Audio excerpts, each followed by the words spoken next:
All right, welcome back to class. We are going to continue on light sensors and how to use them. In the previous video, we used a solar panel both as a sensor and as a means to recharging our battery. Today, we are going to continue by using different kinds of light sensors that we have. We're just going to duplicate the same circuit we used yes for the solar sensors, solar light sensor, and use different kind of sensors. All right, let's go on to doing that.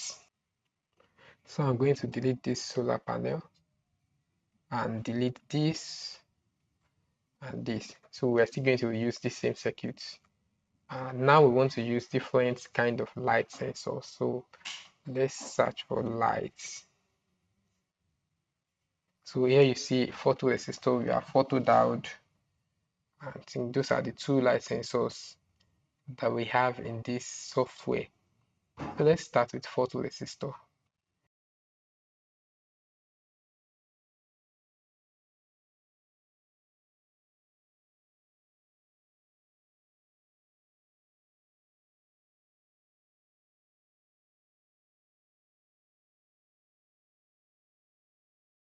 Remember when we were introducing photoresistor, we said that you can use it as a sensor uh, in a voltage divider circuit. So what we are doing now is creating a voltage divider where one of the resistors in that voltage divider is now a photoresistor.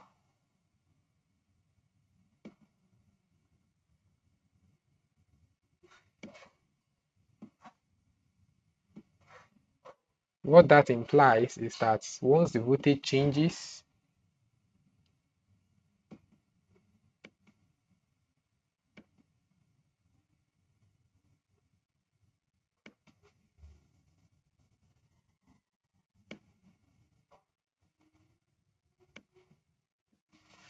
once the resistance changes, the voltage that is supplied to this point also changes.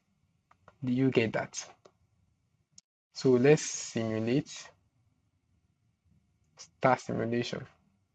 Now you see this is absolute, with this scale here, this is absolute, it's an absolute darkness. Now in the characteristics of a photoresistor, we mentioned that the resistance is it's inversely proportional with the amount of ambient light, the amount of light. What that means is that no light is equal to high resistance. Full light or presence of light is equal to low resistance. The brighter the light, the lesser the resistance. So let's begin now. Because there's no light in our simulation, that means the resistance here is very high. Therefore, the voltage here is very small.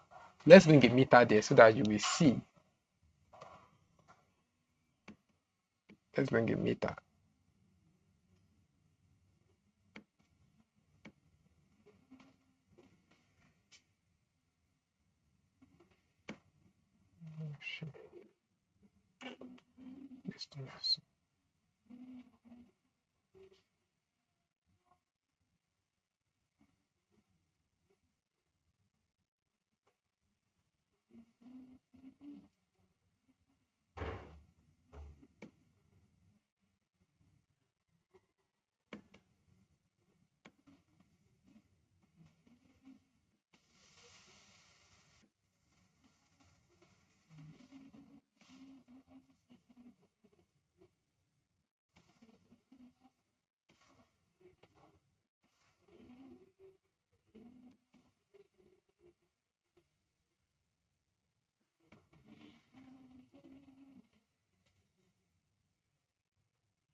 You see, so in darkness, the voltage that is at the base of the transistor is 687 millivolts. That's like 0.687, right?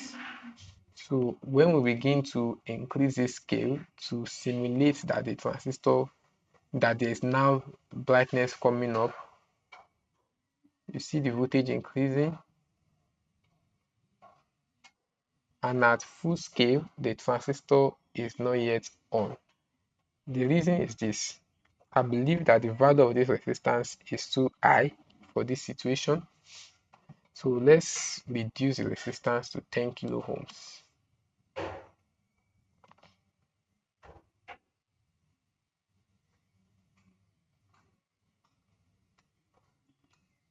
Okay, you see now.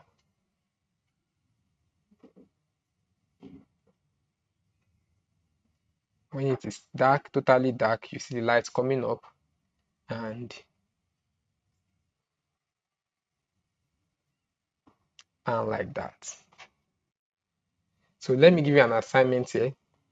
Reverse the position of these two resistors in this manner.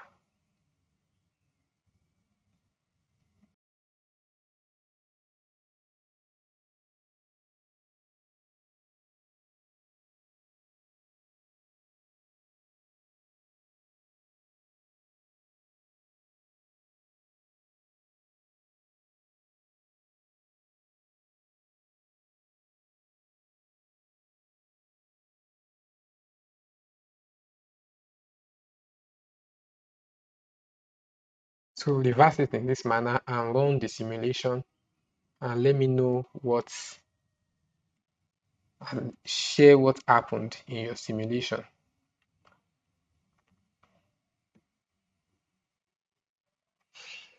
Okay, having done that, let's go ahead to using a photodiode. We are still going to use the same circuits.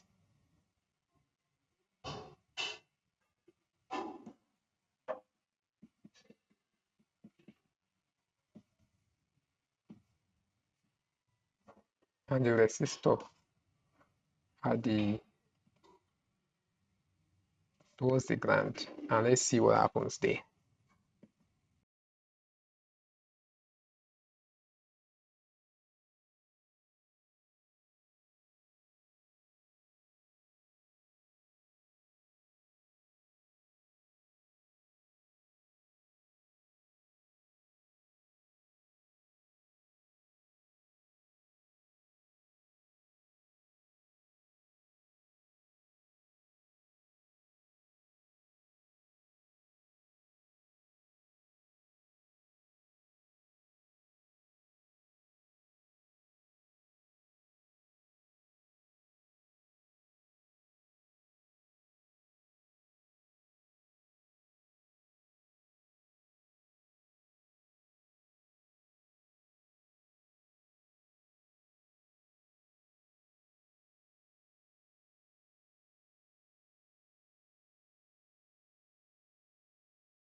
Let's play it.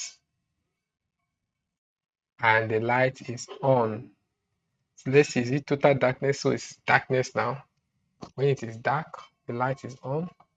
When it is bright, oh, okay.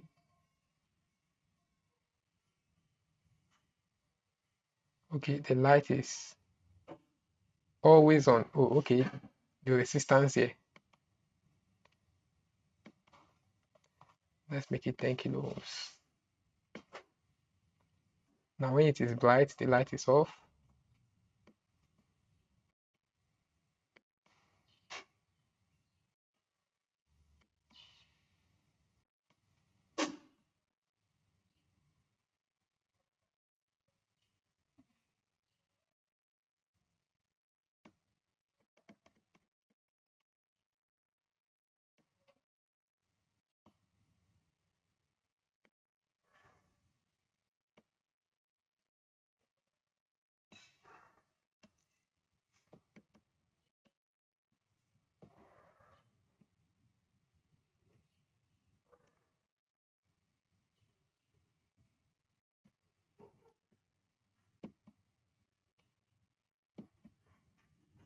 So you can see this is darkness and this is brightness. So when it is bright, the light is off. When it starts to get dark, the light comes on. You can see in previous circuits, this appears to be more sensitive. It's not yet totally dark before the light comes on. The sensitivity can be adjusted by uh, replacing this with a potentiometer with a variable resistor. So the other assignment I will give you is that you should replace this resistor here with a potentiometer and use it to adjust the sensitivity of these circuits. And let's see what you have from that. Okay, with that, we are done with light sensors and security lights when it comes to using light sensors with a transistor. Thank you very much.